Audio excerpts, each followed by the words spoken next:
I look back at my life, and all I see are the messes I made. I can do one thing right with the time I got left. I can't do it alone. You'll no longer be beloved celebrities. But preferred in the fewest of ways. You will be wrathful gods. That doesn't sound good, Ashley. Well, you know it, Ashley. Sorry, Ashley. This is insane and desperate, even for you. Well, insanely desperate's where we are, don't you think, love? Let's go. That's a spirit champ. Who wants a creamy, delicious milkshake?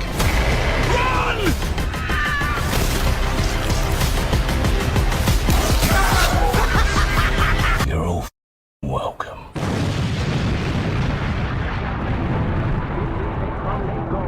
Saturday through Sunday, Monday through Sunday, yo. Maybe I'll love you one day, maybe we'll someday grow. Till then, just sit your drum on that fuck runway. I can't be your Superman, can't be your Superman, can't be your Superman, can't be your Superman. I can't be your Superman, can't be your Superman, can't be your Superman, your Superman, your Superman. Soldier Boy tough. Hey, I got this new dance for y'all called Soldier Boy. You just gotta punch, then crank back 3 times from left to right. Soldier Boy, I'm in it. Why me crank it? Why me roll? Why me crank that Soldier Boy? That Superman now. Now why me crank that Soldier? Now why me crank that Soldier? Now why me crank that Soldier? Now why me crank that Soldier? Now what? Soldier Boy, I'm in it. Why me crank it? Why me roll? Why me crank that Soldier Boy? That Superman now. Now why me crank that Soldier? Now why me crank that Soldier? Now why me crank that Soldier? Now why me crank that Soldier? Now what? Soldier Boy, I'm in it. Why me in it? Why me rock? Superman now. Yeah, why me crank that Robocar? Super friend, now why me jump? Jocking on them, hate them, man. When I do that Soldier Boy, I lean to the left, then crank that thing now. I'm jocking on you, I'm jocking on you. And if we get the fight, then I'm cocking on you. You catch me at your local party, yes, I crank it every day. Haters get mad, cause I got me some baby names. Soldier Boy, I'm in it. Why me crank it, why me roll? Why me crank that Soldier Boy, that Superman now? Now why me crank that Soldier? Hello. How is everybody doing? On this Friday, y'all, it's Friday. It's a good Friday, and we are here to talk about The Boys Season 4, Episode 4. Cannot wait to hear what y'all thought about it in the chat. If you are just getting in here, do know that we are not only streaming on my platform, but my guest platform as well, My Sweet Perspective, K-Bly. If you are on any of those, show us some love, run it up in the chat, and also hit that like button. Of course, if you want your comment, prioritize, attach $1 to it, and keep it cute. We are not going to waste any time, because before I share what I thought about this episode and how I'm feeling about the show thus far, I'm going to bring other people out first, because, you know, I be trying to be cute in my opinion, but y'all know I don't care. I do not care at all. But not to waste any time, I'm going to bring out the girl with her very, very so sweet perspective to see how she felt about episode 4. Ashley, come on out here, girl, and give us the tea. Yes.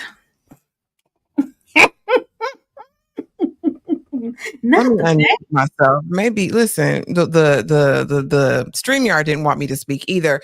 Y'all, I'm just underwhelmed. Being as I binge watched the first three seasons of this just in the past month or so, my expectations are high. And this just gave more of the same. I didn't see anything especially unique. Of course, we'll get into it, but I want more and I want better from the boys. These final 4 episodes better deliver. That's all I have to say about that. Okay, as long as it's not just me in the same boat, but y'all know I'll rock in the boat by myself if I need to.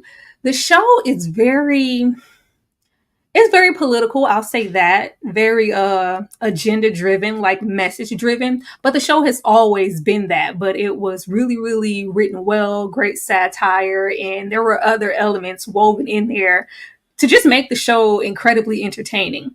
It's missing something. It's missing something, and I was thinking with me being more so underwhelmed with those first 3 episodes, that this would be the episode to go, okay, we here, we have arrived. It wasn't. I would definitely give this episode a 6. I need them 8, 9s, and 10s to roll on up. Come on, episode 5. But Kay Bly is in the back with them books because she reading them. Come on out here and let us know how you felt about The Boys, because I know you love the show also. Come on, Kay. I mean, I didn't hate the episode. I feel like if they do it right and it's the show that I actually really love, that there are some plot twists coming. I'm really hoping that there are some twists and turns that they're setting us up for. And then I can appreciate a good slow burn, but they better deliver. Slow burn. 4 episodes of slow burn. That's a little too slow for me. And I know that they're going to come with the plot twist, and I think our twists are going to lie more so with Butcher and Sister Sage. But I know that's coming. I come to this show for the unsuspected and the surprise. Like, oh my goodness, like, did y'all like it's. I used to really highly anticipate this show, and the fact that I'm not is really making me feel away on mentally where I am with the show, because I was like, I'll watch it when I watch it. I'll watch it when I watch it. And now after episode 4, child, I'll watch it when I watch it. But I'm hoping that it's like, oh my goodness, I'm so glad that I stayed the course. The show is really, really good. But I don't want them to just get to season 4 and just kind of throw it on the ground. Piggyback up. We like the show. Now, of course, you guys, we do have some additional guests. When and if they do arrive, I would definitely bring them in. But until further notice, we're going to go ahead and get started. That's right. Just roll. Lord, because we got some stuff to cover. This is one of them episodes where stuff was happening and nothing at the same time. Now, I just felt like it was only right for us to start off with Homelander. John, aka Homelander, goes home. Ice cream cakes, reminiscing, humiliation, just doing your job. Oh, I mean, how do I word this? Okay, this is what I expect from Homelander. I don't think it was groundbreaking for me. As soon as Homelander got there, I knew what he went there to do. I was just anticipating him doing it, which kind of devalued the shock factor of, oh my goodness, he's there to torment people. He's there to, retread his childhood, humiliate people, and eventually take everybody out. I think if you watch this show, everybody knew that he went there to kill these people. So I was just kind of waiting for the happening to happen, but that didn't make it any less disgusting. Homelander is exactly who I feel like he is in this episode, and I watched it with a little shame. You know how you watch like, oh my goodness, like you really about to do this, which means that it was effective, but I can't say that I was so shocked that he didn't just go there to serve these people a carnival ice cream cake. It was always going to be more than that. Ashley, how did you feel about all of this good stuff here? Again, I feel like we're painting by number, right? He just did this a couple seasons ago, right? Where he went back to the doctor who created him back when he was talking to Madeline still about how am I like this? Why did I get like this? And I'm like, midlife crisis, is that what's bringing this on? Like, are you healed yet? Like, Homelander, do you feel better after you blew the man's balls off? I mean, you evaporated another man in the heat, in the incinerator, like. And I thought it was a poo cake. Honestly, that was the most disgusting looking cake I have ever seen. But again, this is on par for Homelander. This is who he is. I will say the only thing I really took from this was the moment he had with Barbara, right? Where she's like, we programmed you to want validation, approval, and love. You'll never get rid of that. So I don't care what you do, even though she cared. But yeah, I mean, we knew what Homelander was going to do. He was going to Homelander. There was none of these people were going home. None of them. Absolutely. What took you so long, bro? We maybe could have saved a couple of lives, Barbara, if you had got down here quicker. I really felt like he spared Barbara because she was one of the few, like, I'm not intimidated. I'm not scared. You're doing exactly what I expect you to do. Like, what you want me to do? Beg you? Like, what? I was here for Barbara, but I just felt like Barbara should have held her ass up and maybe somebody could have lived. Kay, how did you feel about the whole section of Homelander on his murder, death, kill spree? Oh, I knew nobody was making that out alive there. I'm surprised she did, because as soon as I seen him rolling there smiling with a cake, I said, nobody's going home. No, nobody is going home.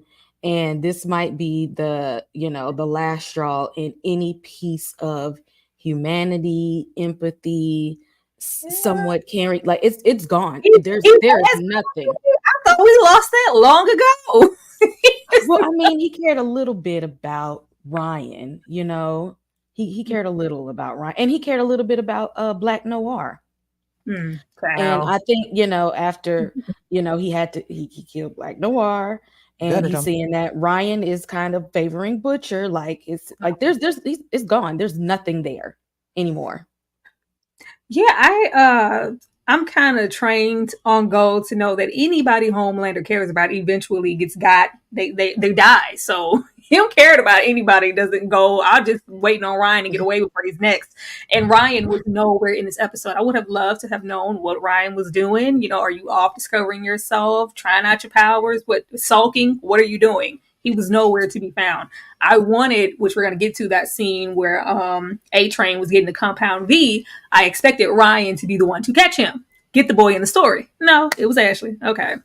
But yeah, I did enjoy the background information we got on Homelander. The homeless runaway mother, and we only paid her $2,000. Kind of a belittling start for who Homelander thinks you're pretty much your science project. You've always been that, and this is when you came out the womb a menace. Like, we were afraid we were doing our job. And if you want to be real about it, we never had any control over you. You could have left and burnt us up any given time that you wanted to. You chose to stay here, just like then and now. You crave attention and love. Those are the things you want, and that's the human part of you. And that's what Homelander really hates about himself. No matter how much he cries about it, you are human, and you do crave attention and love and to be coddled and all that other good stuff. But yeah, the bloodbath at the end, I was absolutely not surprised. Does anybody think we're going to see Barbara again? I think we have to see Barbara again. I think this is the last vestiges of a mother figure that he's had. So I wouldn't be surprised if we see her again by the end of the season and he finally takes her out like Madeline Stillwell style, something like that. Because Barbara was too slick at the mouth. I mean, she was shaking and shivering when the blood was dripping down the walls at the end, but he still might have something left for her depending on how he is, honey, when he gets back to seeing what's going on. So I was here for Barbara. Like, you take that man out of his misery. We don't have time. we don't have time for this. Like, let's just get it on with. Like, I love the energy that Barbara brought, but she's sick of him. As far as that replacement, that maternal thing that he would take out, I just knew this season that was going to be Sage, but we'll get to her. We will most definitely get to her. But yeah, this is nothing that I didn't expect from Homelander, but that didn't make it any easier to watch the whole self-fulfillment scene that went on forever. I was like, oh my goodness, can we please? Once we got the spit, I was like, okay, I'm ready to go. I'm ready to go. If they wanted to make us uncomfortable with that scene, because I was like, okay, he put the man in the incinerator or, burnt him up, I can get on that. Or even just reflecting on how he feels of, hey, I was a child. Like, nobody had any mercy for me. Regardless of my powers, I was still a child and nobody cared how he got the name Squirt. We got a lot of history with him, and we got to see what he wanted to. Lord, yeah, I don't want to go there no more. I don't want to go there anymore. Like, who writes this stuff? How do you come up with this? Oh man, Squirt. That's it. That is you kind of embarrassing with yourself. Like, come on, man. Patty, he is a little man, a wee man. If he wasn't tall, you would think he would have a little Napoleon complex. Like, he's really rolling up on people because, like, oh, I saw you, I caught you with your pants down, ha, Squirt. Like, yeah, remember that? What's that you said about my mama? I'm coming back tenfold. However many years later, Homelander, relax. He's off the rails, and it's just getting closer and closer to him dissing himself from the home and the vault and going out there in the public and being reckless. I'm gonna wait on that. We get some Annie early on. Bob Singer and Annie are linking up. We get into her constituents, and I can get you more votes, and really wanting to get that bill passed. For me, I was really paying attention to the Godolphin Five and them saying they disappeared into the abyss. Nobody knows, where they are on the news.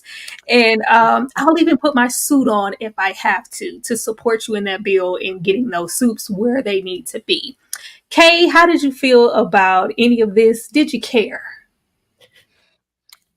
I think I would have cared if it went somewhere, because as we find out, it literally did. Like this, it didn't even matter, because it literally didn't go. It stayed right within this episode. It went nowhere. The plan was not carried out.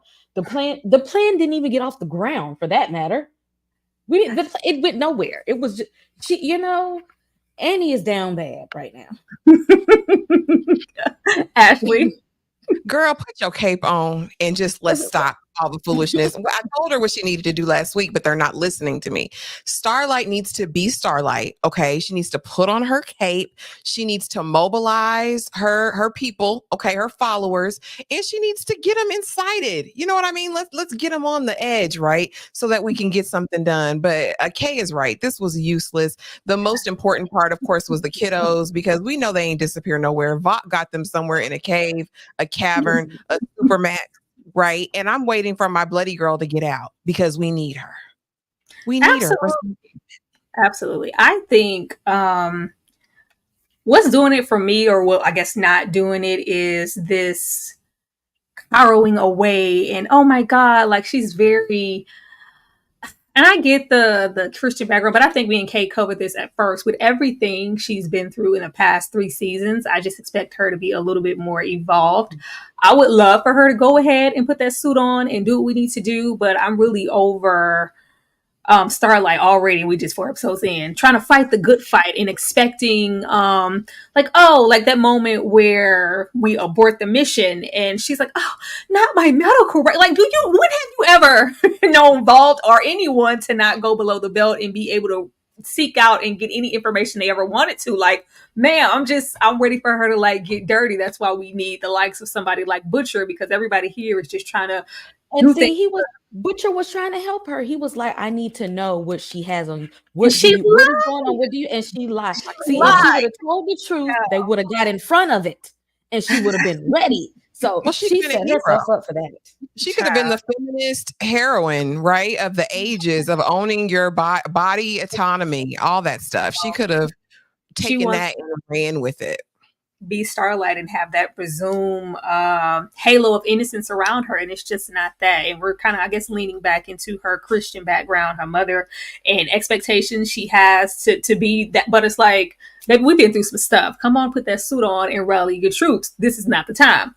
But before we get into her lying, Huey's mom couldn't wait. Huey's mom could not wait. She did not hesitate. We have Dad. He is instantly brain dead, and we're removing the feeding tube and waiting for him to just go out of capacity. That wasn't even like a layer of, well, maybe we should. It was just really quick. The way that the mother is moving is so questionable because, boo, you just got here. You've been gone since I was 6. You haven't had any interaction with me or my father, and yet you are really cool with it. Just pull the plug. It's what he would have wanted. How do you know that? How would you know that? Ashley, how did you feel about this? Well, child, I mean, the whole thing, we've been talking for weeks, Huey, ever since you started ignoring him. I've been back in his life. And I'm like, sis, she's diabolical, right? She's definitely a Vought plant of some kind. She has nefarious intent. I know this about her immediately, but I'm with you. Don't just throw her on us, right? We don't even know her enough to hate her yet. Give us something like, you know what I'm saying? Like, build it up. I feel like they're just throwing these extra characters, her and Colin alike. I'm a group them two together because why? We have no vested interest in who these people are. Like, give us more. Don't just throw them on us. Let's build a story like you've done in previous seasons. Do that. Y'all did a better job with bringing Soldier Boy back than they have with introducing Colin and her to the story. I don't care. Yeah. If they want to just shroud her in doubt and mystery, I guess they're doing a decent job. Okay. I'm ready to get to the root of her story, because between her, Huey, and his dad, I'm about sick of them. I need to know what's going on, y'all. Now y'all are moving a little slow with this, so I'm hoping since next episode, I think we're gonna get a little deeper into what's going on. So I'm just like, this the last time I'm gonna need this dynamic to happen. We got to pop it off next episode because between him, both of them get on my nerves. I just well, I know for me, and I wanted to save it to the end, but I really want to ask y'all now.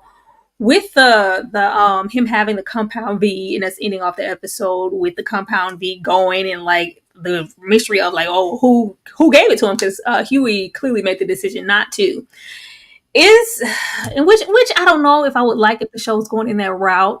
Is Huey's mom an hallucination? Because we have yet to see anybody interact with her. I keep waiting on a doctor or a nurse to talk to her, and we did have that moment of the lawyer and you can't do such and such, work it out with your mom. But that ending just made me feel like, well, hell, if you didn't put it there, your mom, like, is this, going on in Huey's head for him to do what he really wanted to do, which was give his dad this compound V to save the life? Like, could this be in his head at all? I don't know. I've seen that. I saw that in the comments earlier, and I just saw it in the chat just now. And the thing that's anchoring her for me is the lawyer.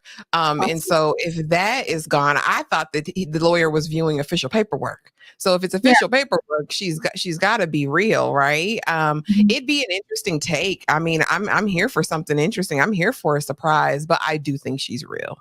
Oh, y'all in the chat. It's another one. Okay, I'm just wondering, because that switch up with the compound V at the end, it's just like, how did that get there? And it's like, well, did she give it to him? I'm like, it's kind of giving maybe she isn't real. Okay, what did you think? I was thinking that more because we know that she was an employee of Vought. And I really think this whole time she came here to do something. Like, she's been up to something. I didn't know if it was like she was going to, turn Huey over to Vought, or if she came to do something within the dad. But I really feel like she was sent there to do something. And so I wouldn't be surprised if she was the one that gave the dad the compound V. Like, she just strikes me as suspicious. Yeah. And she saw it as it was coursing through his veins, trying to, Huey didn't see. So I'm gonna read this super chat, y'all, and I'm gonna bring our guests to the stage from the back. Let's see, Peace Tara and Ladies Tara. I'm kind of surprised you like The Boys. It doesn't seem like it would be your cup of tea. I love The Boys. Dang C, thank you for the $5 super chat. I watch a whole lot of stuff just for the trajectory of the channel. I only share certain things, but your girl watched the Boys has been my stuff since I caught up with it by season 2, and I've loved it ever since then. But to take it back just a little bit, because I do want our man's opinion on it backstage.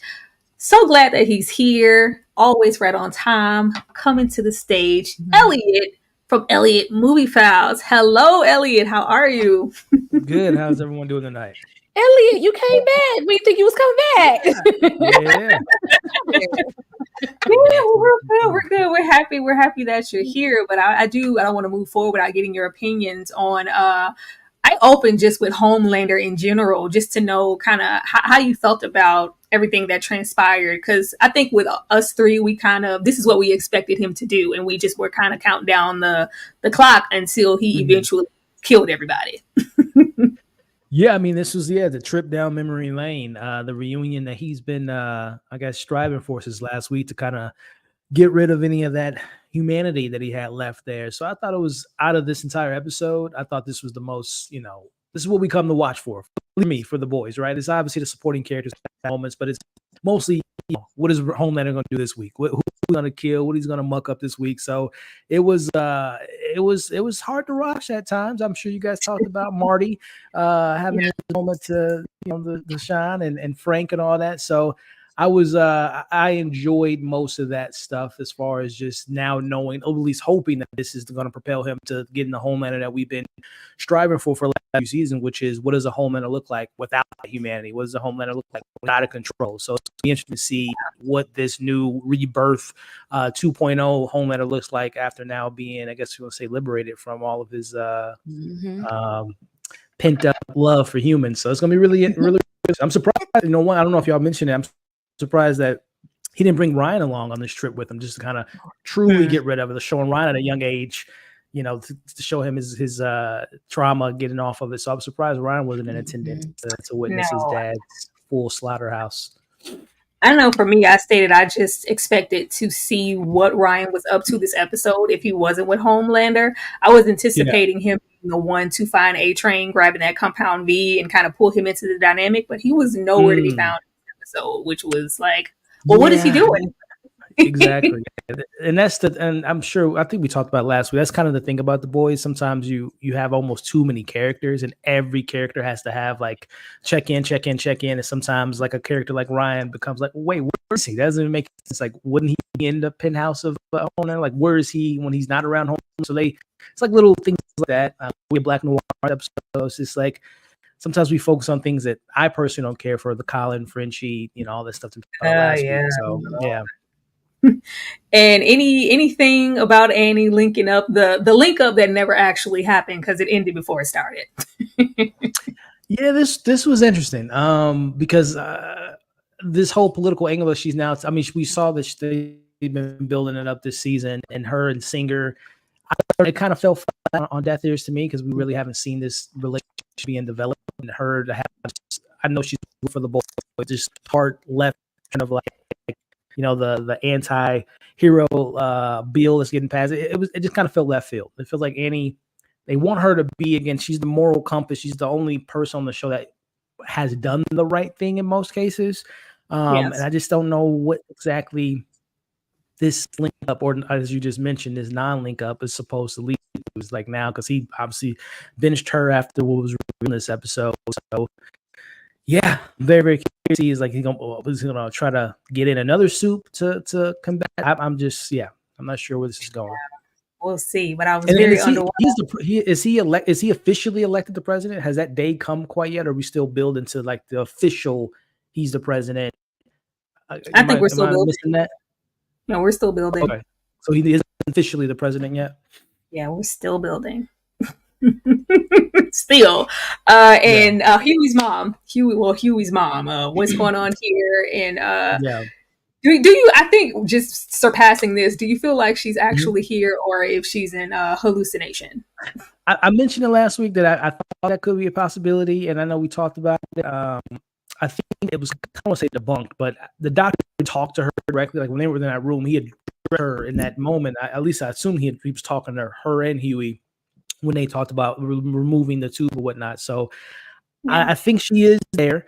But then we're all assuming that she was the one that gave Huey's dad the compound V when he went to go get the coffee. I guess she saw him put it in his pocket, and when he got it, he put it, so I mean, that's really quick on her feet to think of all that stuff. That seems like a pretty decision. It took Huey the whole episode to come to the moment that he was going to give it to his dad, but then her to be like, compound, like to put together compound V, let me give it to him, bring him back, make him happy. I don't know. So it's going to be interesting. I do have a feeling, it's just funny that Simon Pegg's involved in it, and I'm just thinking of like zombies and Shaun of the Dead. Yes. I think it's going to be like kind of a Pet Cemetery situation where he's not going to come back, because we've never seen someone take compound V that's on the verge of death.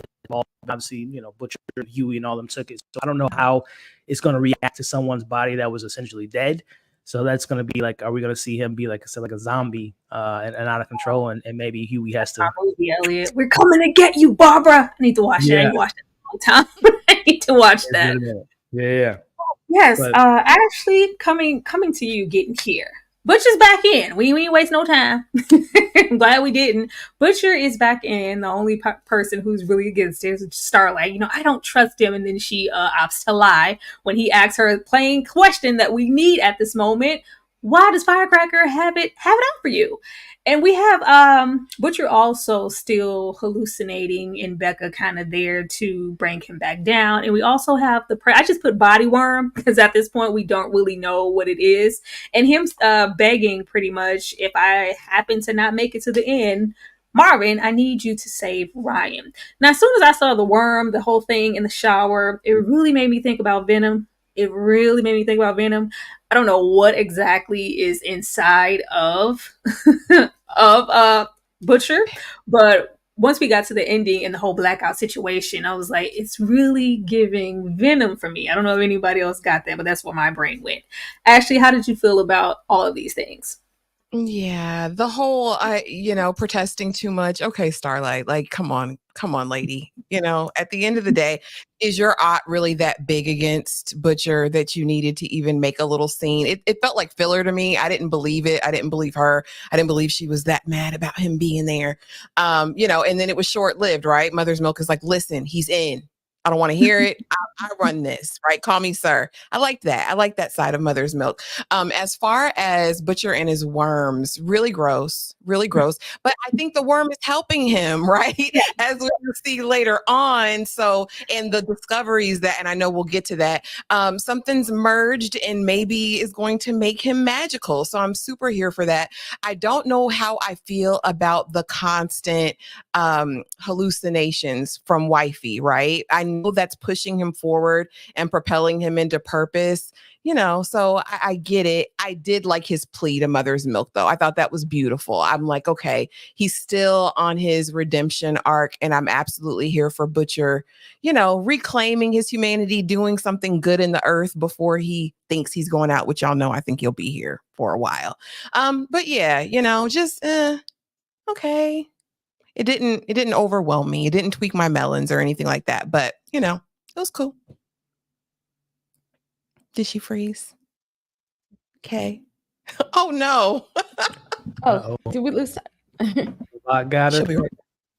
I was like, oh no, is it my internet? Is it me? No, it's me. Okay. It's Texas in these outages. Oh gosh. Everybody can hear? Everything clear? Mm-hmm. I don't even know what happened. We just That lost ain't your never slide. happened before.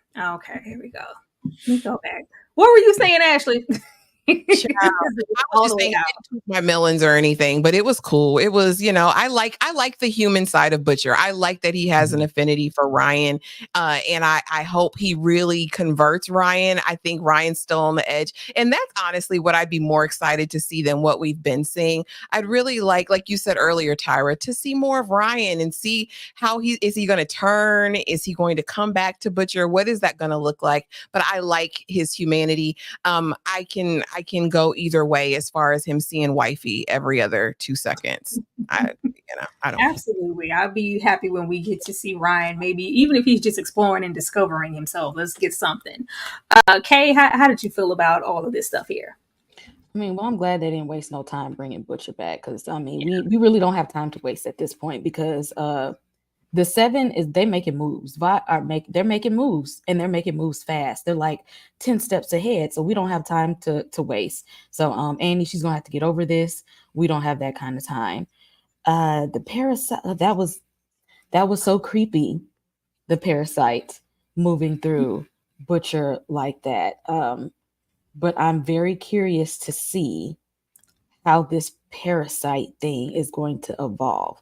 Like, is it going to stay small? Like, is it going to grow through his system? Is it going to become its own thing?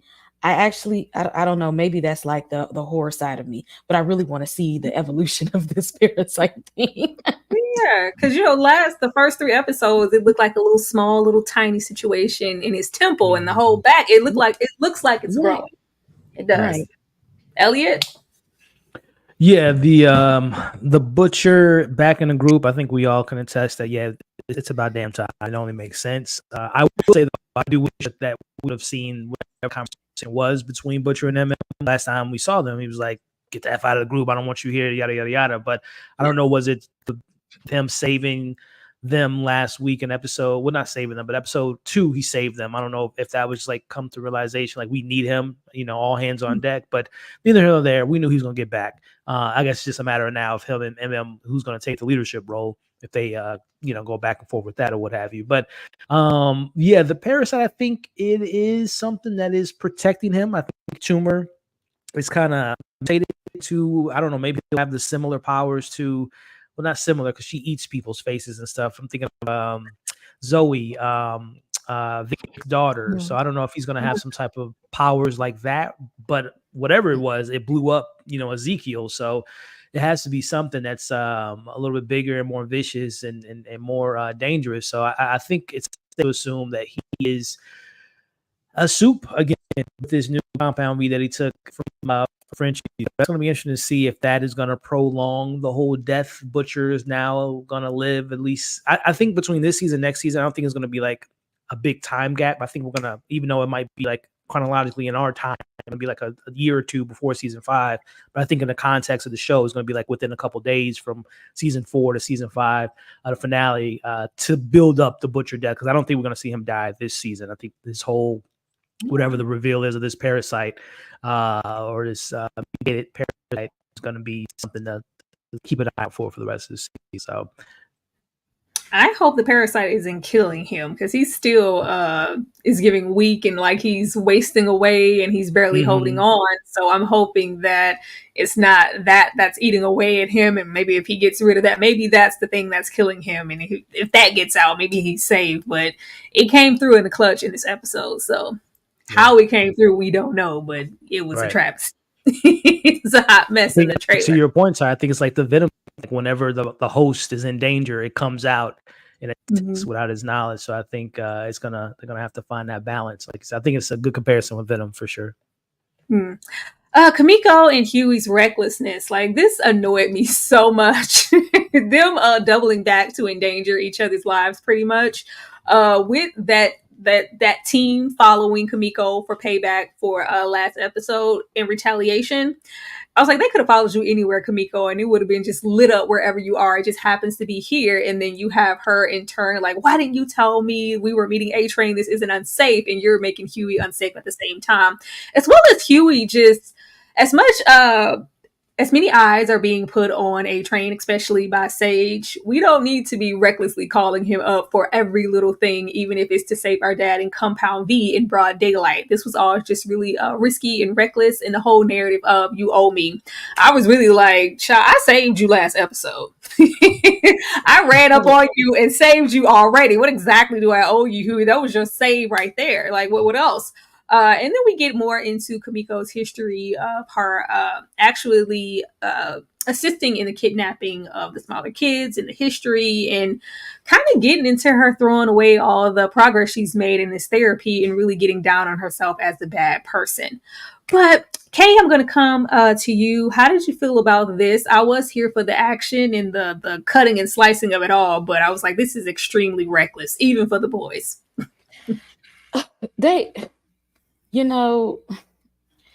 A-Train ain't got but so many times that he can sneak away. And y'all pulled him away for this, which is used. And that the fact that he didn't even tell Kimiko that that's what it was for. Like, again, that he just gets on my nerves sometimes with the decisions that he makes. And I'm surprised that A-Train actually took him up on that. Because like you said, I'd have been like, didn't I just save you? So like, what else do you want after this? Like, and if you did, like, what you gonna do if I don't do it? Like, what are you gonna do if I don't? So it was just like, Huey, you put yourself and Kimiko in a dangerous situation for virtually absolutely nothing at this point. Like this was something they could have avoided. And he broke his little ankle for nothing. And that's nice. So I was like, how are you gonna cut your legs up, Huey? But Kimiko put them in just as a dangerous situation to me as well. Like none of the boys are communicating. Everybody's just off doing their own thing. And when the happening happens, everybody's just like, oh, duck. Like, absolutely not. Ashley? Yeah, Huey annoyed me so bad. I'm like, really? You have one job. You just need to run to the building, Huey, without hurting yourself. And he couldn't do that. I don't want him to be like the perpetual victim, Huey. I don't want that for you. But no, I was actually most interested probably in Kimiko's history, right? Because I'm like, Kimiko, were you a trafficker? Were you getting these kids? Like, what was going on? And the fact that it didn't seem like she really remembered it until the young lady was reciting what had happened and that I hate you, Kimiko. You were terrible. You offered me ice cream. And next thing I know, I'm fighting in the pit and you did this to my face. I was like, oh, Lord, not Kimiko. Y'all know Kimiko's my favorite.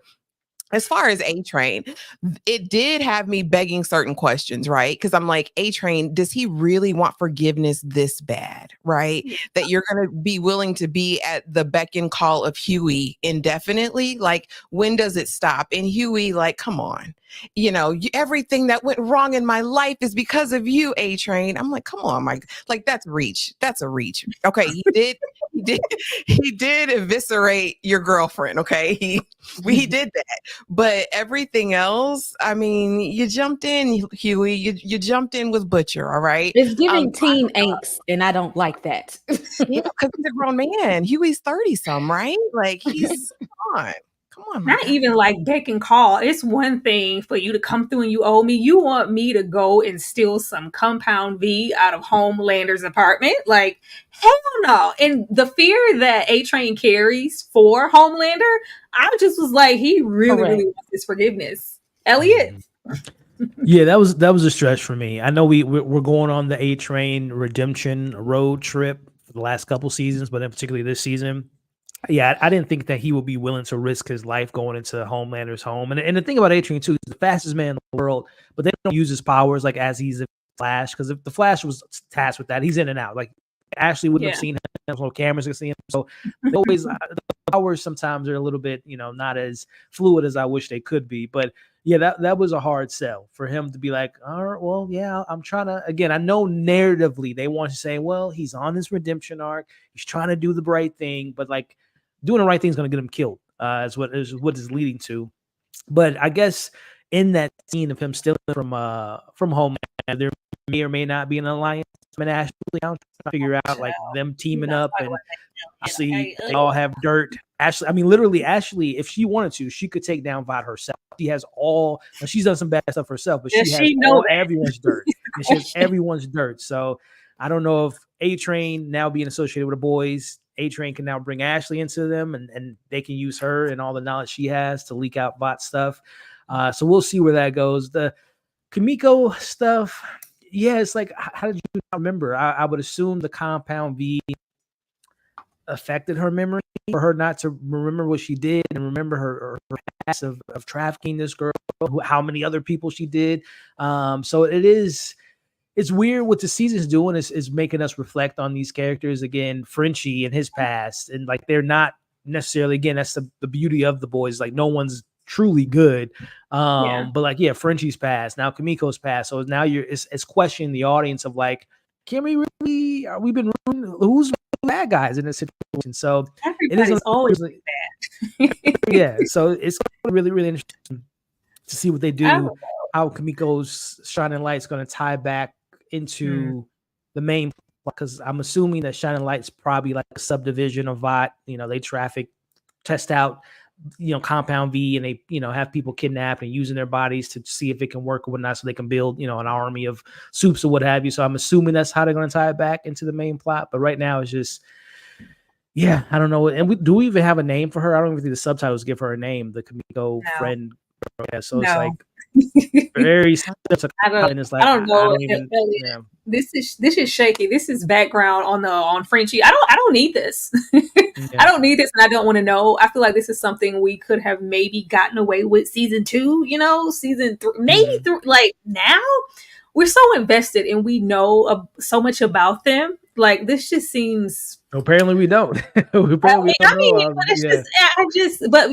we get into Frenchie and his history with the the mafia and the whole thing like that, like this, I thought this was so random. Like a floater, we couldn't do nothing else. I would have even settled for Ashley being there rummaging through Homelander. Like maybe like we're up, like not Ashley being there to do a flirty situation. I just thought this was poor writing. I did not like this. I didn't like this. Kay, Ashley, did you guys care for this? Did you think this was cool? Are you looking forward to their alliance, or were you like, really? Because I was like, what? Yeah, this was the advice her sub gave her last week, right? It'll make her feel better if she does that. And so I think she was just following his advice. But yeah, it was, really, I do not need to see these public hairs one more time. Like, I do not want to see Homelander. I don't. Like, I literally don't. And I don't want to hear about her poos. Like, Hey, but I guess now they each have something on each other, mutual insured destruction. Is that what the phrase is? So, but no, I didn't need it. I could have done without it. Okay. I hope an alliance comes out of this. Like, it's got to be something that comes out of this, because if they don't form an alliance out of this, then I don't even know if they're going to make it too long, because how long does somebody stay in a room before it's gone? Because if Homelander speed back home, he gonna know they was there. So this could turn out really bad for both of them, and they could turn on one or the other, because we know A Train is good at turning on somebody. They could either easily flip on each other if Homelander's like, so and so was in my house. What were they here for? I know you know. I don't know. I'm with Elliot. I'm hoping they can tie this back because she wants to actually wants to get away. So if they can bring her into the fold of the boys and make her useful that way, I'll be here for that. But it was just a combination of too many things. We don't care. Too many things I did not care about. I really don't care about this. I really, really don't care about this. Like, I just made one quick little slide for their whole scenario. I was really glad that we didn't have to suffer through any more episodes of them coming to and we were getting it in and we're making all this love, and then in the morning Frenchie's like feeling all this guilt and get away from me, but we're not guilty enough not to lay down with the man. But we do have Colin reflect on the fact that he was there and he saw this infamous ankle, and it's Frenchie's ankle, and he confesses near the end. Elliot, did you care about this at all? No, it is unfortunate because I am a fan of Frenchie, and I've seen the actor to play Colin and other stuff. Like, he's a good actor. They're both good actors. It's the unfortunate event of, again, when you have too many characters and you got to come up with something that really doesn't have enough meat, or at least for me, interest to really invest in my time into really caring. I think hopefully the only thing I can see this redeeming itself is, and I don't even know how this works out for Frenchie, but I can see him. Maybe somehow his redemption is to get, what Colin's mom was trying to do was to out, his previous boss. So maybe now to make it up for Colin, I'm going to give you as much information I have on my boss out in Russia to get some type of redemption, to get her out to the police. That's literally the only other way I can see this to account, other than Colin dying, because yeah, whatever. But I don't know where else this plot goes. This literally feels like a afterthought to the show, because it really hasn't gone anywhere. We all knew it was going to come eventually. He killed his dad or his whole family, and it's just like, every time you check, there's just no meat to it. At best, Elliot, Colin's whole backstory is really a great villain arc. If we got him to get some good old Compound V and make him a villain, I could be here for that. They better do something with Colin other than they're doing. But the whole family is giving Batman. I'm here for it. Everybody's murdered. Or, he can relapse. This is opening up old wounds. So, he can relapse again and, even more dark. He can end up taking his own life. And Frenchie really had that, like, I effed up this person's entire life. And so much so that they took their own life. But as of right now, besides what you just brought up, Colin maybe taking V, which would still be kind of random. It's like now be, the seventh of the seventh, but yeah, we'll see. I think we can all agree though that this is the least interesting plot of the entire season so far. Absolutely, Ashley. Accurate. Yeah, I don't care. And you guys have been getting down with the get down for all this time, and you've never seen his ankle or leg. Like, I don't. Right. It's just, and every time we see him, they're just getting done smashing and walking around naked. So I just, whatever. I really, really don't care. And I'm like, Frenchie, what is this? Are you like a glutton for punishment? Because why even reconnect with this man? Why are you trying to carry on this relationship with him all just to, I don't know. It's just really sick and twisted. I don't even, and I don't really care. Right. On top of all that. The one that brought up, like, he's the one, you talk about your parents, why he doesn't, they're dead. Like it's one of those things where you write, I think we said it last, they're regressing the character. This is kind of dumb writing. This is this kind of silly, half-ass writing, and it makes no sense. It's making Frenchie as a character look bad. Of all the stuff they give him, it's just like it's really. I love Frenchie. I hate this. Yeah. I hate this. I feel like this character assassination. And we've already known enough of Frenchie's history to know what he was doing for the mafia and making those hits, and it was a part of his regret and why he got into using drugs in the first place. I'm like, we know this, so why even take us back? He was getting beyond this and growing with the likes of Kamiko, also like regressing. But Kay, be glad when you get back here. If you can get back here, if there is an issue, shoot me a message in the chat so we know. But we would definitely bring Kay back into the fold if and when she can get back on here. But it's not alive unless we have some type of, I don't know. This is the second time with the boys live. Actually, we never had no issues. It's the boys. That's what it is. Every other live is smooth. As soon as we get to the boys, we got some mishaps. Deep Smith signals Not so uppity, one of the good ones, taking down Starlight and Sage's agenda. Now, when she said one of the good ones, and Sage cut those eyes, I was like, okay, something's going on here, something's seething. We do have a moment with the Deep, like, so, like, you want to get it in real quick, girl? What's up? What you doing later? Like, if you don't get away from me, you are repulsive. And we're getting back to the Sage with her big brain and not really trying to retread anything she has with the Deep when she is more so dumbed down. But Ashley, I am going to come to you first yet again. How did you feel about Firecracker and Sage's dynamic? Yeah, you know how I feel about these people so far. And again, my issue isn't with Sister Sage, just how she's been positioned. That's my issue, right? However, I will say in this, I was like, okay, Sister Sage, you're gonna just take that? You're gonna take being the uppity Negro? Are you gonna take that? Or are you gonna take being one of the good ones? What are you gonna do? And so I did like how her plan came all together, right? Incite the people, make Starlight mad, and it's like two birds, one stone. You get Firecracker beat to smithereens, and you also get the whatever her name is, Firecracker's constituency up in arms, right? Starlight's bad, Starlight's this. The only issue I'm wondering about with this, right, is with that, Sage is taking a 50-50 chance because there are going to be those people that are going to ride for Starlight all the more because she took ownership of her body. She did what she needed to do. She made a choice. You know what I'm saying? Because we know this is political. So I'm interested to see how that's going to go. But I will say when she said, okay, another pebble down the mountain or another pebble down the hill, I was like, all right, Sister Sage has a bigger plan. And I was happy for that breadcrumb. I'll take what I can get. Yeah, you better give us something because the uppity part sent me to Elliot. Yeah, as she said it perfectly. I mean, it's killing two birds with one stone. Obviously, taking down the America's sweetheart with Annie and her whole situation being revealed, and then also getting Firecracker those hands put on her. So I like that she was able to accomplish that. And I mean, I know one of the big topics at hand is obviously the social commentary, and that's her being more of like in reality. I thought it was very relevant to once it was revealed that she was, obviously we're on YouTube.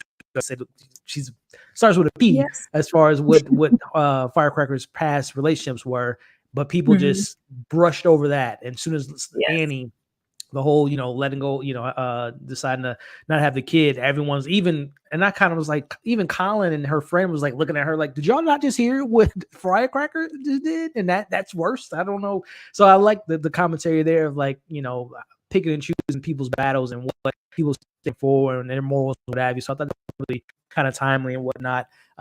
We had a past president recently, some things thrown on him. People were just like, okay, let's just move on. So I do like that commentary there. But yes, it is interesting just to kind of see again stages. I still think she has this plan. I know it's going to be revealed hopefully sooner rather than later, but all the looks she's giving Firecracker, she walks away from her and seeing her get beat up, just intrigued to know what is this main plan that she has her own. Is it really to take down the 7 Vought and what have you?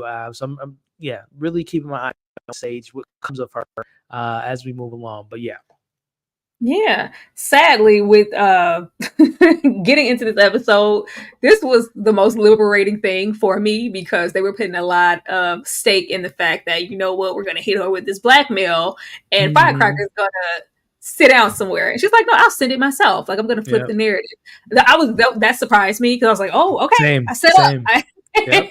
I set up when that happened because Bush is always ready to come through with the like, bump, like, what else you got? Like this is not going to work on me. We also have Pastor Ezekiel from season 1 coming back in, and this was we do get her history of her being a P word, and that just is completely trumped at the fact that, which is, me getting back into Ashley saying that this could work in Starlight's favor. I keep waiting for her to try to control her own narrative and put that suit on. If she doesn't do this, everybody can spin everything every which way that they want to. So until we do that, Starlight is always going to be in the back crying as she's been doing her, letting her emotions fester. But Ashley, how big of a jump did you do when Firecracker pressed that send button?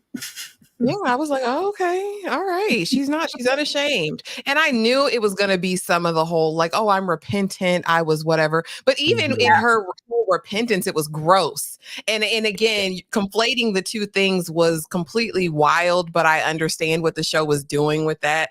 Like, girl, you're a predator and it's disgusting, but they're willing to go right along with it. But Starlight is a unaliver. It just, it sent me. And I could have gone the rest of this whole series without ever seeing Stretch Adams again. Like, just to throw that in. Yeah, it was given. I'm not gay no more. I am delivered. I was like, how is this trumping anything? Kay, how did you feel about Firecracker? The attempt to blackmail her because it didn't work. And welcome back.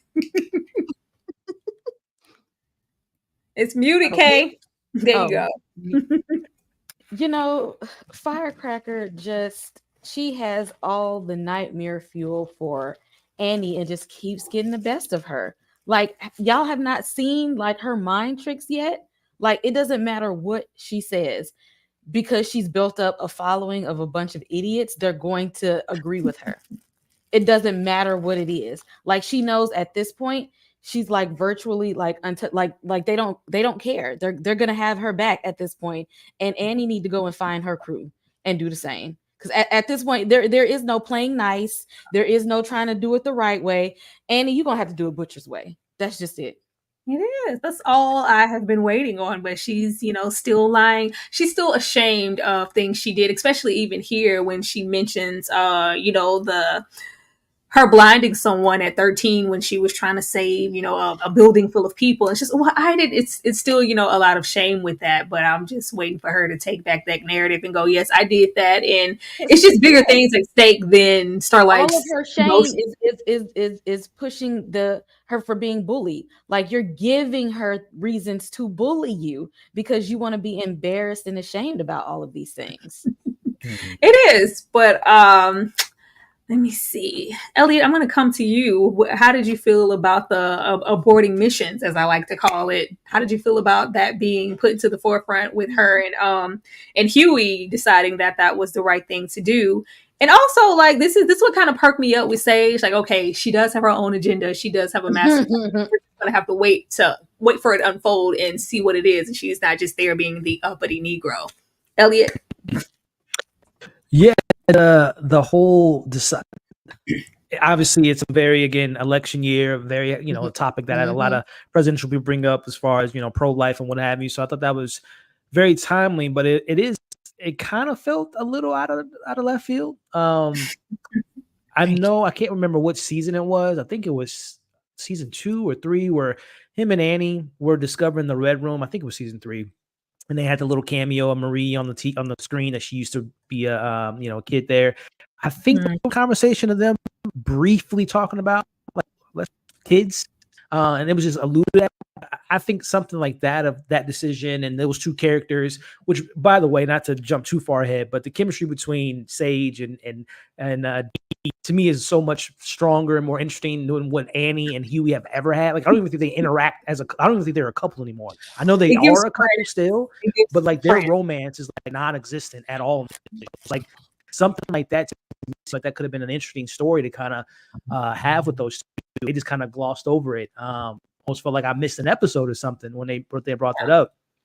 I think, if anything, the purpose of that is just to show, like, regardless, I know Ashley brought up, like, maybe this can be the insightful incident that people can now jump on her board. Like, oh, she's not as clean cut. She has a little edge to her. But I think for her as the character, that's something that's now out there and it's going to always eat at her, as far as, like, it was obviously it's a tough decision that she brought up in this episode. So I think we're going to continue to see her go down a bad path before we see her get back and whatever that looks like for. I wouldn't be surprised, because I've always wondered, like, kind of bring in like a character like Queen Maeve. I think Queen Maeve is going to be the person that's going to probably get her back, because Annie was the one to kind of get her out of her slump, got her out of her darkness, and to break free of the Seven. So I think she's going to kind of in return give that back to her. But yeah, I think it's going to get a lot worse before it gets better for Annie. And then as far as, again, the Sage thing, again, that's the mystery. It's like, she seems to have we can look at all the decisions she's put forth for, whether it was the very first thing she did with Homelander and that whole killing the 3 men. She has a bunch of dirt on these people that she can just put out whenever she wants. But then to have like a moment where she's hooking up with the Deep, so it's kind of like contradicting as far as like if she's so gun-ho on this master plan, but then getting her, cake and eating it too at the same time with the Deep. So I don't know if I like it, but I hope it has a purpose and it's not just there just to be there, just to make insightful things. So I really don't know what the master plan is quite yet, because we haven't heard anything about her family. We know that she was kicked out of a home group when she was younger. That's the only backstory we've gotten for her. So the mystery of Sage is definitely intriguing, but I hope it has a purpose. It has to, Ellie. You can't tell me the smartest person in the world was content in her small apartment with all the books reeking of Taco Bell.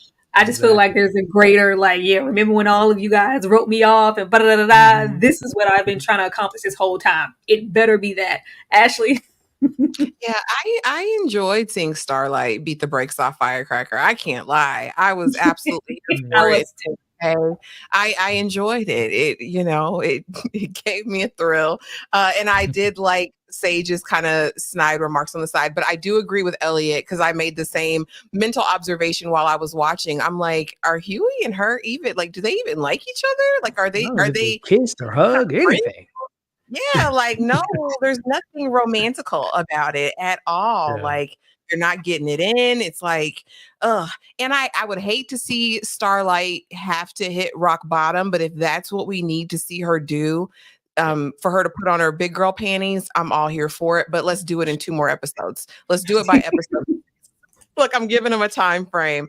As far as Sister Sage, and maybe we'll get to it, but there definitely is an element of self-loathing with her, and I want to know where that comes from. Is it the weight of genius that's making her want to escape who she is? Because I'm like, what's that bad, Sage? You know what I mean? Is there some missing element?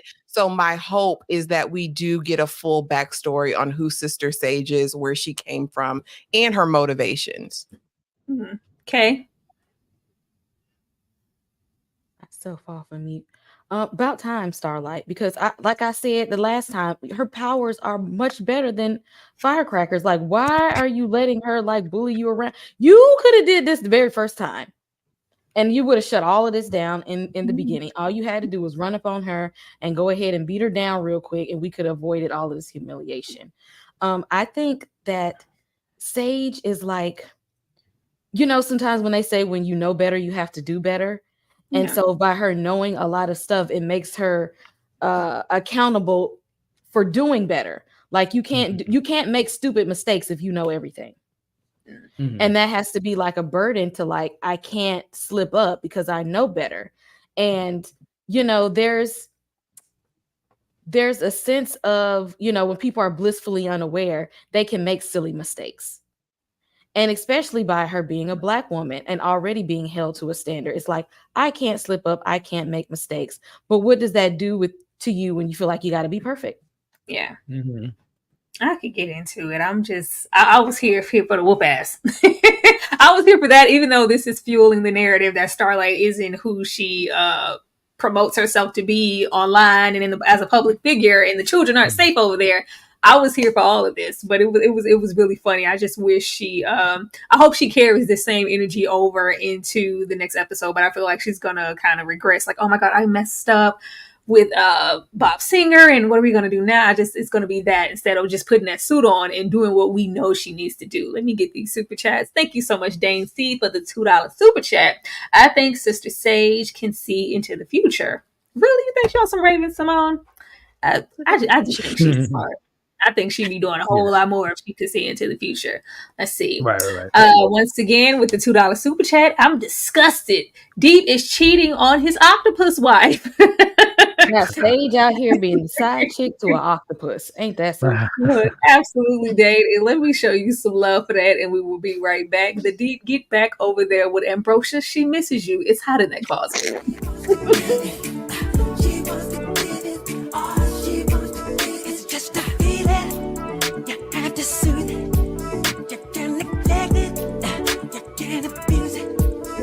Just desire, you cannot waste it. Then if you want it, then I want you to taste it.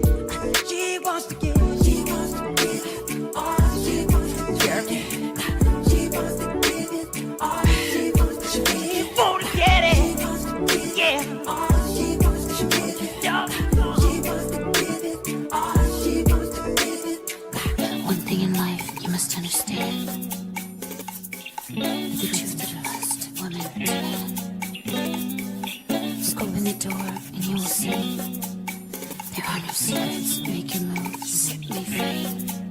Because there's something about you, baby, that makes me want to give it to you. Swear there's something about you, baby. Oh, yeah. Just promise me whatever we say, whatever we do to each other. For now, we'll make a vow to just keep it in the closet.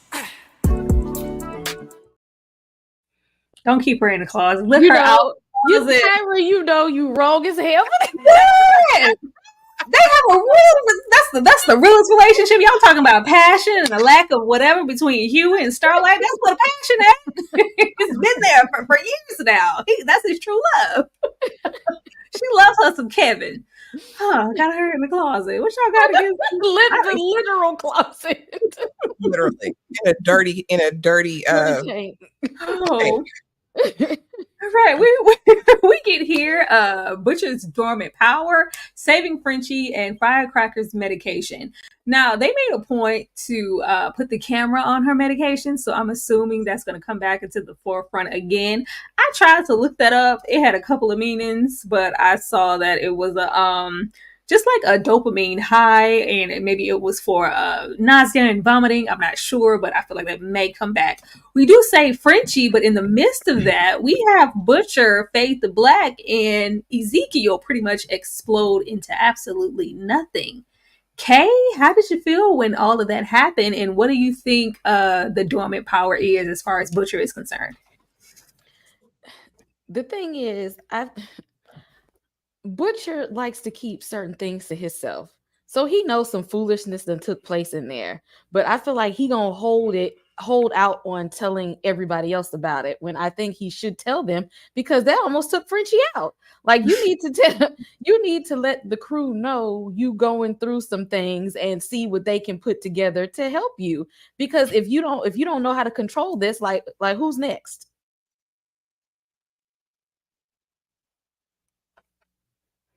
Oh, did she freeze again? Who do you think is next, Kay?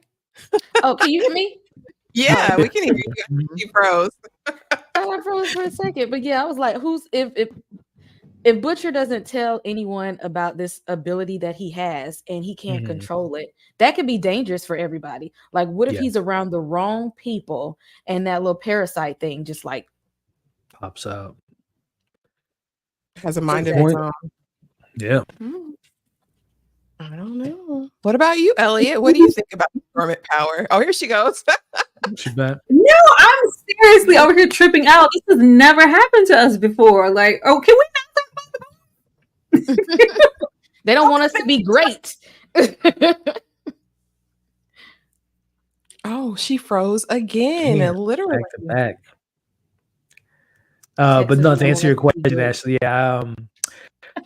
as I mentioned earlier, I think this is. Is she back? Tyra back? No, y'all go ahead, because I don't know what's gonna happen next. I don't know. Yeah, I think Kay, you're so right as far as like it's just a matter of time before it. But I don't even know if he's aware of. I mean, he knows something happened, but he doesn't divulge it. But I don't even know if he's fully aware of what exactly took place. So it's going to be interesting to see if it does snap back at the wrong time and someone does get hurt or killed with this power. Exactly. But as far as the medication, I'm glad you brought that up, Tyra, because I kind of brush it over as just her being a drug addict or something. But I mean, it does at least puts us back into what she was good at. He's good with medicine and drugs and stuff. So maybe this is to get him back in the main plot. Maybe he's going to take this and make something up to get her to kill her or something of that nature. So at least they're giving him something to focus on besides Colin and all that stuff. So fingers crossed for there. But yeah, I'm really, really, really interested to see what's inside the Butcher. That is something that is going to help her moving forward, especially if he can't control it. So really, really interesting. I wonder, is that how? Well, no, I was going to say someone train him, but I was going to say, is that how we can get Soldier Boy back? Because that's someone I think is severely missed in this season. Is Soldier Boy. So if it can help us get back someone that can help him or train him or something, I would love to see that. Or Soldier Boy is mentally unstable. Yeah. And see now. We match this Another Homelander's energy. We need that. another way to Gen V is obviously we know what is her Marie is good with reading blood and seeing blood, so maybe she can read into Butcher's blood and see what's inside of him. Maybe that's how they bring them back as far as the Gen V crew. I hope they bring them back sooner rather than later. I feel like they're gonna wait all the way to the ending to just yeah. go like, oh, just have them pop in. Like I was like, oh, I really wanted to have them integrated a little bit with the boys in anticipation for Gen V, because with the death of a main character, we don't really know where that's gonna go. So I really wanted to see that, but with the rate that the show's going, I feel like they're gonna save it. Did everybody share their opinion on this on the fly? Ashley, did you share your thoughts on Butcher? No, but yeah, I echo Elliot and Kay's sentiments as far as Butcher keeping this a secret, right, from everyone. Like, tell somebody, see something, say something, Butcher, right? Because we don't know what's going to happen. But I will say this, as much as Butcher might become a liability with his worms, I honestly feel like Frenchie cannot be trusted. Frenchie needs to be sat out of the game for a while until he figures it out. Maybe, like Elliot said, he can be in the lab doing something like that, but I don't think we need him in the field for a while. He's on like a self-sacrificing mission. He might try to end himself or put himself in a situation to be ended. I'm really kind of concerned for Frenchie. He's having a whole crisis of conscience or something. I don't know. It's weird, but I was glad to see Ezekiel go. I was glad to see him. Nobody wanted to see Ezekiel. I think they're all like in a state of crisis and kind of falling back and just disjointed. Even though the boys are the boys, they've never been this disjointed in keeping secrets from each other and in different stages of life and giving up and regressing. And Kamiko threw a whole therapy situation away this episode. I think we're tearing the boys down to build them back up. I don't want that, but I think that's what we're doing. MM seems the only one that's good right now. Todd ain't smashing his ex anymore, so MM's good. He's like, nothing from my past is haunting me. I'm good. So we'll see. Yeah, I would like to see MM, spend a moment with the kid, just a little bit. I did like that we had that moment of Butcher reflecting, like, you're the best, father, the best anything I know. I'm like, is he though? Like, have we seen him with baby girl? She over there cussing out mom and saying all kind of stuff. Right. Is he spending time with her? Exactly. Lobotomy, please. Infinite brain growth, release, and regeneration. Temporarily dumbed down companion for Deep. Now, the lobotomy scene for me, it was very interesting. I didn't know where their relationship was headed when she kind of pushed him to the side in the beginning of the episode. But it's like, no, not only do you maybe serve a purpose to me later, I really thought she was just getting closer to the Deep to use him in a broader way and not so much to lobotomize herself. So that was different. And just him kind of jumping on the bandwagon instantly, like, we can have sex and watch that Kim and Ray J video and eat tacos. Okay, cool. Like, you say less. Right there. I did love that, but it was interesting to know why she does what she does. I think we were pretty accurate with the last discussion about her brain growth and regeneration. But Ashley, I know you have a special relationship with Sage, so I'm going to come to you first. So literally, y'all know I can't stand the Deep. Like, I literally have a loathing ever since season 1, episode 1. He is a predator. I do not like the Deep at all whatsoever. So it just grosses me out. I mean, inherently, there's nothing, I guess. It is what it is. But yeah, the frontal lobotomy and her getting turned on, and you can do it from behind, and we can watch Ray J and Kim K. Really? That's all it took. My God. Last week, I think it was a bloomin' onion, right? And, Transformers 2. Transformers 2. Yes. Yeah.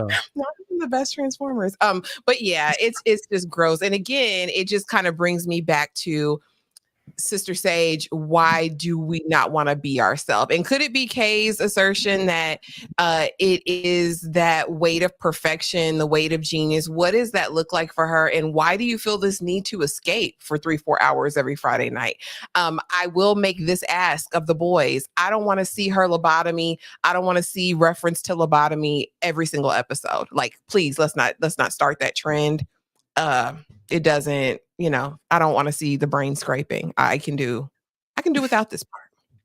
Yeah, they give us the whole process. I'm hoping that this is the very last time. Thank you, Trinity Angel 666 for the 4.99 super chat. To Catch a Predator starring fake ass Jubilee, aka Firecracker. Starlight beat that butt. Absolutely. And I ran that scene back again because it was great. Like, do more of that, Starlight. This is what we need.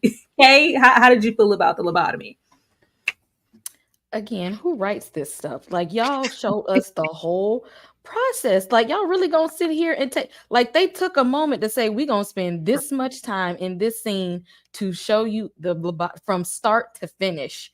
And you know, the deep is so simple. That's why she wanted, when she knows she dumbed herself down, she got to be around somebody dumb too. And they both just sitting over there being simple together, and he's fine with it.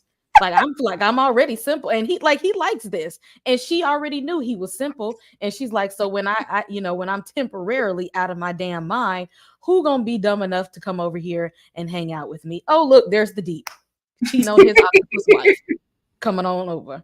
Beavis. Yeah. Oh, Elliot. What I missed? I'm sorry. Yeah. Their relationship hilarious. Kim and Ray J reference hilarious.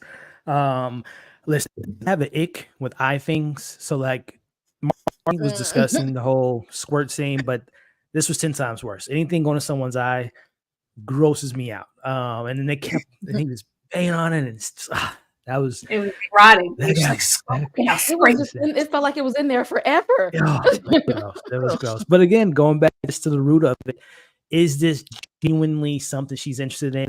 Is it like Ashley and Kay and I mentioned? Is it just part of her grander plan? Because, like I said last week, he's a joke, he's a douche, he's an idiot, but he is he rules the 7 kingdoms. Like, he has one of the most power. Again, this goes back to what I said. A-Train not being really used to his full potential, like the Flash.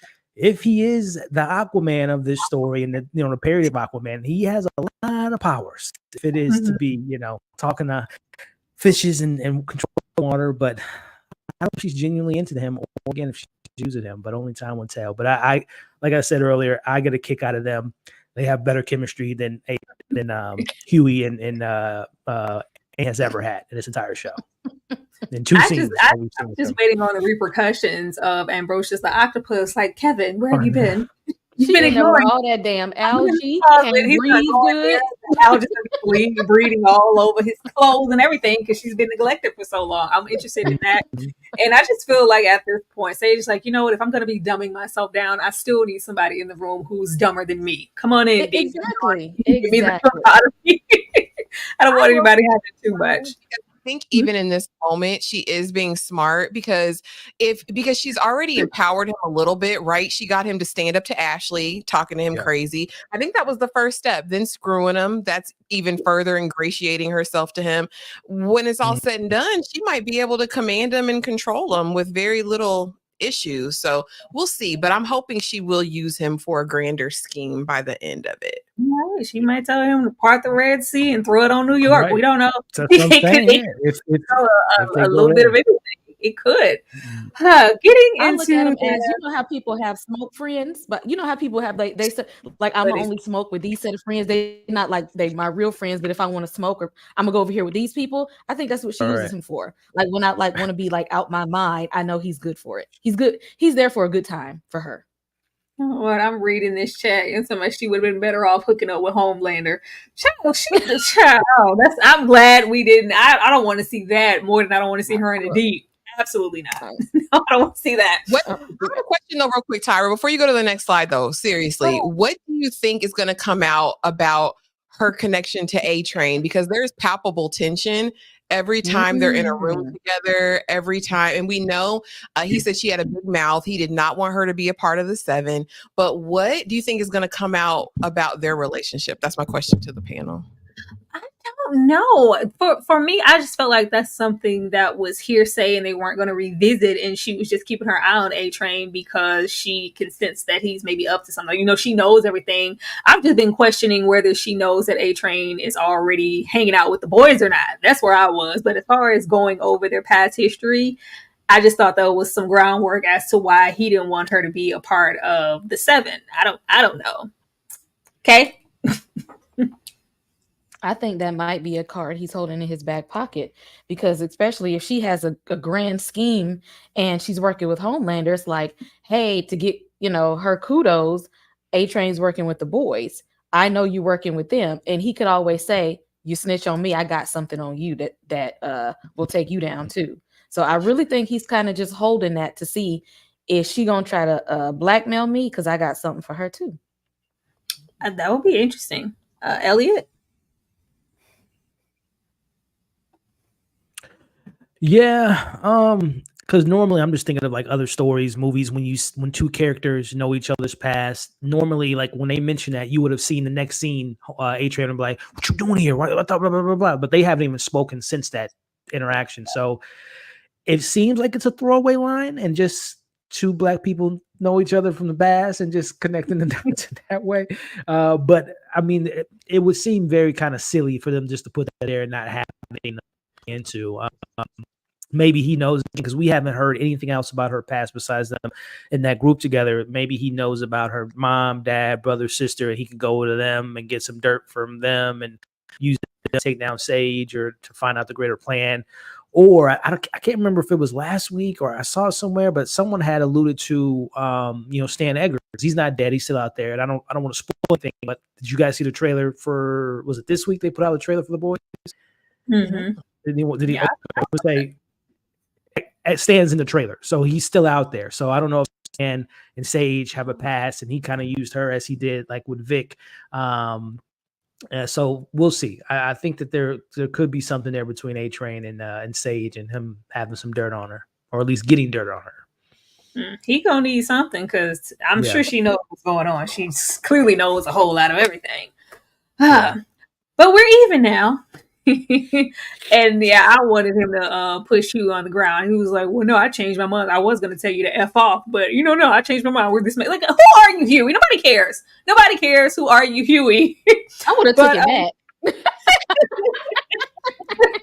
We have Butcher lurking in the shadows, and he mentions that he stole some compound V from Frenchie and took it again, and it didn't help the situation. This is the wrong route to go if you are trying to save your father. And we have Huey's dilemma: is he or isn't he going to give it to his dad? And eventually, at the end, we do have it, go into that IV, and we're left to wonder how to get there, who put it there. The mom is the only one that was in the room. But Kay, coming to you first, how did you feel about the ending with Huey's dad and the fact that Butcher took Compound V again? I was trying to figure out while I was watching did they throw that in there in the end to keep Butcher alive, or did they always plan for Butcher to have taken the Compound V? I was trying to figure out what that story was and how they wanted that to play out, because that was like kind of random that he was just like, oh yeah, I had already actually took the real thing. Like, what? When did that happen? I like Elliot's kind of prediction on what's going to happen with Huey's dad, and like him coming back and being some kind of creature type person. I actually really I really hope that's what happens, because I blame Huey because Butcher warned him. So you at this point you get what you get. Right. Elliot? Yeah, no, I think and again, the show is very on the nose, and they're very self-aware of like certain cast members and certain, zeitgeist pop culture things. So I definitely think that his dad coming back as a zombie would be kind of a funny nod to Shaun of the Dead. And again, like Kay just said, as far as like making up for mistakes, like bringing back your dad from the dead, even though it wasn't his decision, still that domino effect that you get, and even if your mom want to do it, she would have never had that opportunity if you would have never brought it there in the first place. So I think it's going to definitely have ramifications. But yeah, the Butcher again, I think it's going to be revealed that him taking a second dose just affected the tumor, and it made into whatever this parasite / new power that he has now. Because it doesn't seem to have sped up the process. If anything, it seems that he's having these hallucinations, and I think his body is just trying to get used to whatever he has in the system now. But yeah, I definitely can see next week us seeing the ramifications of Huey's dad being this all powerful, half dead, half human soup that they're gonna have to probably, which is gonna be. I wish we would have had more time with his dad. I don't even remember the last time he and his dad actually spoke. And like, I don't remember. A long time. Yeah, like why were we beefing? This book was so random. And only like Simon Pegg was like they had to just get him for a couple because he was shooting something else. But yeah, I can see them having to kill his dad next week. But is that going to really do anything for us? Like, would you guys be sad if Huey has to put down his own dad? We haven't been invested enough. Like you said, we haven't seen Simon enough. But he's a great actor. I wish they utilized him a little bit more, even if it was just like, Huey, I haven't seen you. How's it going? You're, neglecting our something. We just haven't seen him. I can't recall. I think season 2 last time. Was that the time they spoke? Yeah. I just don't. When he and Starlight were like a couple officially, I remember that was like the last time because the dad was trying to get Starlight to meet his friends, right? That's the last time I think I actively remember. Were you going to say something, Elliot? I'm sorry. No, you're good. No. Okay. But no, this part, Butcher lurking in the shadows. He's always in the shadows. Huey, I forgive you now. And I was like, okay, like, it's just so, you know what I mean? It was just so anticlimactic for me. Like, it didn't give me feels, or I didn't feel like, oh, there's a bond and now they're going to have this friendship. You're forgiven, A-Train. Go off and be great. I didn't get any of those vibes. And Butcher is looking at Huey like, are you stupid? Are you dumb? I took this from Frenchie. I took this from Frenchie already. It sped up D-Day. And I'm like, did it though? Because I am in the club with Kay and Elliot, and I believe that this created the cure. Now I know there's a green V and there's a blue one. One was under testing and production, right? Because they were trying to create an army of soups. And I think the original one is the blue one. So I think he got a dose of each maybe. And so we'll see what that does, because it could be a cure-all. As far as Huey's dad, if he's got to put him down, he's got to put him down. But I hope we get some action with him in these next 4 episodes. I hope he's a menace. I hope he goes out of the bang. I don't want to see him being the victim anymore. I want to see. I was even hoping in this episode, I was like, maybe Huey take the compound V. Like, I don't something. Like, I don't want to see Huey the victim right now. I've had enough of that. The weakling. Because Huey used to be a really strong character, but just I'm not here for this. But it'll be nice. But getting into, I guess, predictions for episode 5. I'll just say I do, and I think I spoke that into existence, Ashley, because in the chat I was like, I don't want to see no Ryan, and they gave us no Ryan. They heard you. They took note. They edited him out. I was just less if he's not going to be, useful to the plot or making any progress as a character. Not just rip him out. But I do want to see what Ryan is doing. I want to see his relationship as far as Butcher and Homelander is concerned. I want more of that. And just because he is a main plot point, but I'm just not feeling that from his character. There's just no weight with him. As far as, I guess, Butcher, I do want to see, I want to see that power pop out again and see how far they push it, because we did black out. I want to visually see what that is. And then just the aftermath of this Homelander and just pushing it beyond, I guess, what he's willing to do. How would he feel about Starlight's retaliation in the public eye? Is he going to, kind of want to have some vendetta? Like, I don't know. I want to see how that goes. Is he not going to feel like Firecracker is serving her purpose? Or is just really, how long is he going to continue to serve as Sage's idea of this is my master plan? Just go with it. Is he going to have any type of pushback at all? Or just, I don't know. But above all else, I hope episode 5 is better than episode 1, 2, 3, and 4. Ashley. Yeah, again, I'm just wanting to dig deeper with the characters that we know and love, and even the newer characters, right? Like, I hope we get a more fleshed out Sister Sage. Maybe we get some behind the scenes of what her plan is. I didn't think it was possible for Homelander to become any more unhinged, but I think this unlocked or unleashed a different part of him. And so I'm kind of interested to see what he's going to do to the public, right? And what he's going to do on his platform. Is Firecracker going to get him in the bed? You know what I'm saying? Is she alive? Did she make it after that beating? I'm interested in seeing what's going to happen with that. And yeah, the Butcher. I hope he tells the team.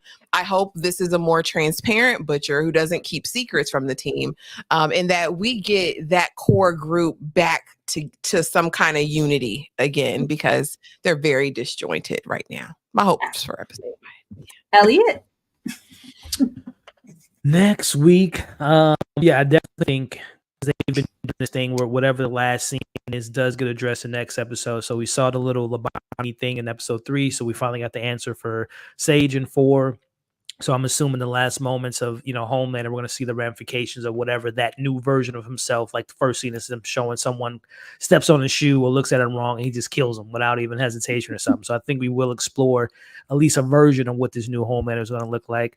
I do, like you mentioned, Tyler, where's Ryan? I think, we might catch up to him, see where he's at now after his little fight with his dad, a verbal fight.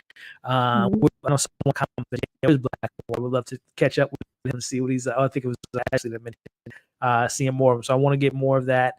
I also think, the big, I don't say MacGuffin, but I think the big mission of next week will be Huey's dad. If we are to believe that his dad is now some type of different version of himself, of Soup with a half brain dead Soup, I think we're going to see what that looks like next week.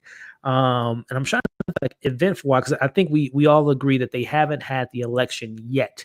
But I think the closer and closer we get, there's going to be something, because Vic is a very interesting character. And I'm so mad, again, Frenchie, Colin, get me more of Vic. Like the whole idea of her being a closeted Soup and playing the politics of the good and the bad. I want to see more of her. So hopefully we get more of her. In episode 5, I also think this is a wild card. I said I was hoping that was this episode. I do think the JD references have to go somewhere. And again, the trailer revealed that Kate and Sam will make an appearance, but I wouldn't be surprised if it is next week.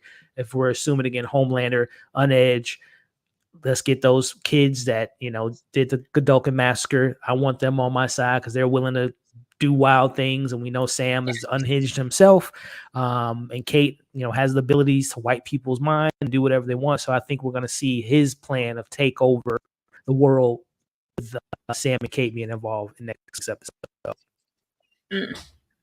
Okay. You're muted. Okay. I have a list.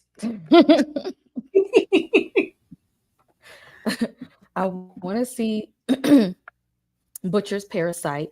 I want to see that leveling up. Let's see how that evolves in Butcher. What, not only the parasite evolving, but maybe what does that do to Butcher as it evolves? I would like for Annie to come on to the dark side and actually accept it. Okay, let's embrace coming over to the dark side, because this is the only way that we're gonna make it through this. Be okay with that. I would like for the Deep to go in there and clean Ambrosia's tank. Because I am somehow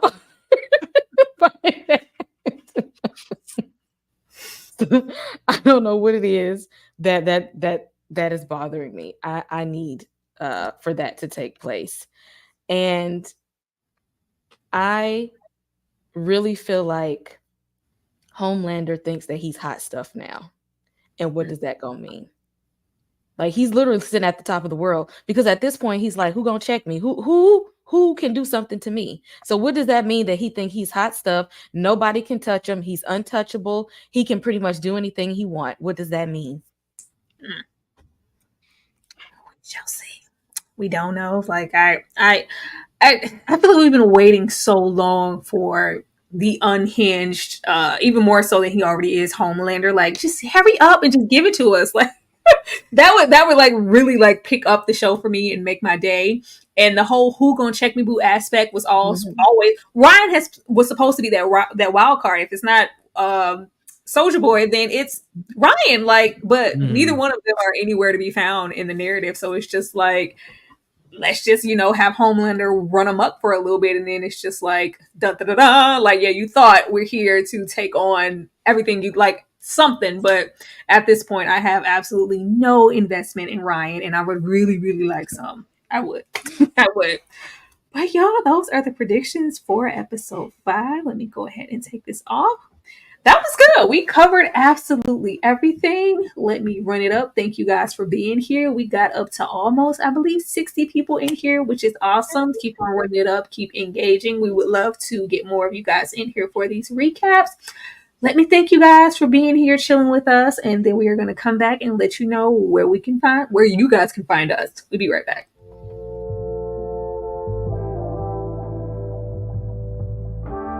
Word on the street, I'm a suspect. Hanging with the killers in the projects. Taylor want a barrel, keep quiet. Catch a slipping from behind. OG Bobby Johnson. OG Bobby Johnson. OG Bobby Johnson. OG Bobby Johnson. Like an outbreak. Chopper start to make the house shake. With it in the pound case. Eyes on your chin, better watch what your mouth say. Lean with the football, nigga tripping. Keep sipping. AK with the beam on it. Clip sold on like a lean on it.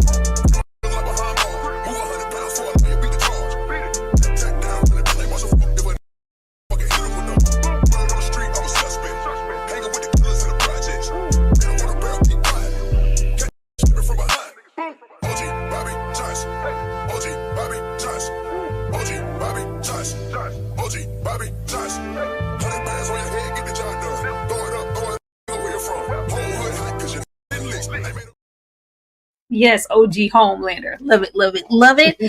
Ashley, I'm going to come to you first to let the people know where they need to go to hear you and your sweet perspective. Go ahead, Ashley. Just coming over my sweet perspective on all platforms. Come over and see about me on TikTok. It's really super fun over there. But if you're here, just subscribe, hit the notification bell. I just dropped a video with a ton of new Black shows coming out in 2024 that you may or may not know about. So please go check out that video. I'm reviewing House of the Dragon with lives every Monday night. So if that's your vibe, come do that. Tomorrow on Saturday, I'm doing Ghost and the Shy lives. So head on over for that. There's something for everyone. I will also be dropping my Presumed Innocent review episodes 1-3. So yeah, something for everybody. And as always, Tyra, thank you for having me on, and thank y'all for vibing with us tonight. Of course, Ashley. This is what Ashley's channel looks like. She is popping over there on TikTok. I think you almost at 50K on TikTok, right? You muted, Ashley. Just 41, not 50 yet. We just hit 40. So that was we over there. But we are really close to 3,000 here over on YouTube. So support her on all of those platforms and, all those good things. And be on the lookout for them Interview with the Vampire reviews too, because those are going up and performing for Ashley really, really well. So support her there too. Yes. Elliot, I'm going to come to you next to let the people know what's going on over there on the Movie Files. Go ahead, Elliot. Yeah. Thank you again, Tyra, for having me on. Good to see you, Kay and Ashley and everyone in chat. House of the Dragon. We're back. We're back in Westeros. So every Sunday I do live watch parties and an after show following that. Covering the boys, of course. I'm on Ashley's train with the Presumed Innocent. No one's watching it. Ashley, I don't know what's going on. Jake Gyllenhaal crime drama. But anyway, covering that every week. And then next week, I think I'm going to be seeing The Quiet Place on Monday, so keep an eye out for that review. And I'm trying to get into my FX Connects to get The Bear, because that's coming out next week. But yeah, so some cool things to look forward to. But as far as coming soon, Sunday, watch party, after show, House of the Dragon, Team Black all day. Period. Absolutely. Y'all know I'm good for rounding up. Elliot is this close in a little bit more to 100K. Go get Elliot to 100K. We go round all the way up. But yes, Elliot is sitting really close to that 65K. Go and support him and everything that he does. Elliot drops really, really good stuff. And they are making me want to get into this Presumed Innocent show just because Jake Gyllenhaal is over there and I like him. So I'm gonna go see about that. But Kay, I am going to come to you next to let the people know what's going on over there on the Horror and Hooch podcast, as well as the Fifth Wall. Go ahead, Kay. Come on, horror people. Come on, nerd people. Recent stuff we have going on. Of course, Interview with the Vampire, House of Dragon, Evil, X-Men 97, of course, The Boys.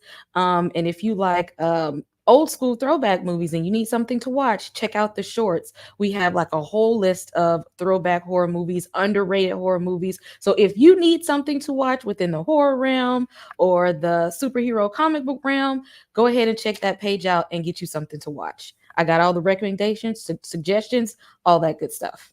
Yes, y'all. This is what Kay's channel looks like. Once again, we are trying to get Kay to that 1K mark. If y'all don't know how hard it is to get your first 1K on YouTube, you have not lived. Help her out to, It's hard out here for a horror person. Come on. even harder, for a horror person. So you guys be sure to go over there and support Kay and everything that she does. As far as I'm concerned, Sunday, be on the lookout for my review for Book of Eli. That Thursday, be on the lookout for Strictly Business, and that following Sunday, be on the lookout for Ray.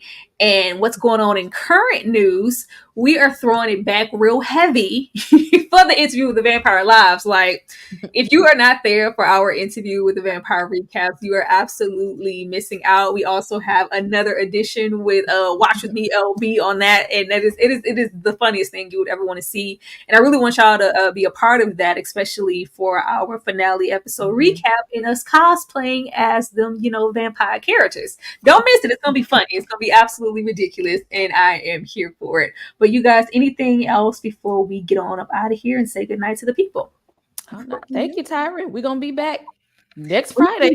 I hope it's good, but we will all be. Everybody here is, of course, welcome to join in for the next recap, and we will see you guys next time. Good night, y'all.